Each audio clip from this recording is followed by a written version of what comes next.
વિશાલ Pachani, secretary Mahuva marketing yard. આજ રોજ તારીખ 5/10 ને રવિવારના રોજ મહુવા માર્કેટિંગ યાર્ડની અંદર સિંગની વધુ પડતી આવક થઈ રહી છે, ત્યારે માર્કેટિંગ યાર્ડના ચેરમેન શ્રી ગભરુભાઈ કામરાની સૂચના મુજબ કર્મચારીઓ તથા સિક્યુરિટી હાજર છે.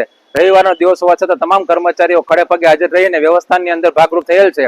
આગામી દિવસોમાં સિંગની વધુ પડતી આવક થાય તે માટેની પણ વ્યવસ્થા અલગ અલગ જગ્યાએ કરવામાં આવેલ છે.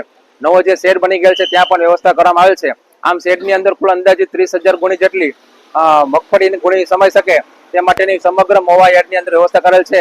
ત્યારબાદ વધુ પડતી જો આવક થાય તો ગ્રાઉન્ડમાં ઉતરવી પડે તે માટે પાથર ઢાંકવા માટે પ્લાસ્ટિકની વ્યવસ્થા પણ મહુવા માર્કેટિંગ યાર્ડ દ્વારા કરવામાં આવેલ છે. એટલે આગામી દિવસોમાં વધુ પડતી આવક માટેની વ્યવસ્થા પણ મહુવા માર્કેટિંગ યાર્ડ દ્વારા થઈ રહી છે.